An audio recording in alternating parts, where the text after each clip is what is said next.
Today on the Daily Scoop podcast from the Scoop News Group, CMMC nears the starting line with the proposal of a key contracting rule.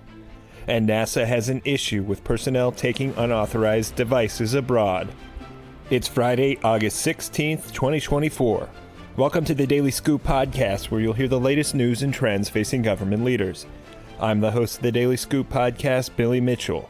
Thanks so much for joining me. Have you registered yet for the largest annual gathering of C-level executives, leaders, and innovators from the government and tech communities? FedScoop's 15th annual Fed Talks is just under a month away.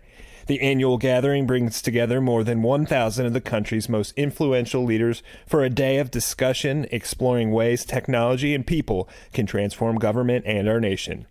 Topics for this year include federal AI adoption, zero trust security, 21st century digital services, cloud security, bolstering the federal tech workforce, post-quantum cryptography, and much, much more. Sign up today at fedtalks.upgather.com. Now to today's top headlines. Defense contractors, start your engines. The Department of Defense on Thursday submitted a proposed rule that, once approved, would incorporate new cyber requirements into all contracts for vendors who want to do business with the U.S. military that involve sensitive but unclassified information. Under the CMMC 2.0 program, any contractor or subcontractor that does work with the DoD involving what's referred to as controlled unclassified information or federal contract information must obtain, or in some cases self-attest to, one of three levels of CMMC compliance, depending on the sensitivity of the information involved in the work. Specifically, the new proposal published in the Federal Register aims to amend the Defense Federal Acquisition Regulation Supplement to implement those cyber requirements into contracts as part of the larger CMMC 2.0.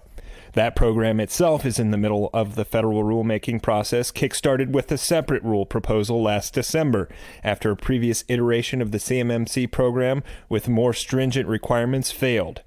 Now the clock starts on the comment period for the proposed rule, which will run through October 15th.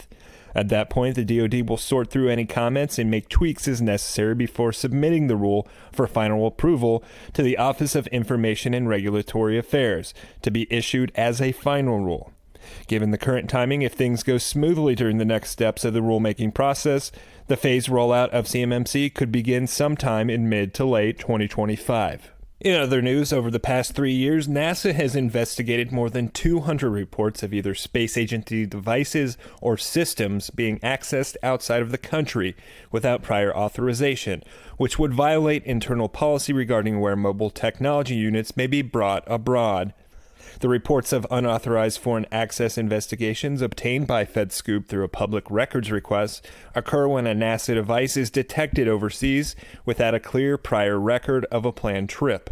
These reports are similar to databases that FedScoop has obtained from other agencies, including FEMA and the U.S. Agency for International Development, and reflect the government's long-standing approach to restrict the use of its devices abroad. The documents don't show the results of the investigations or which countries the pings were from.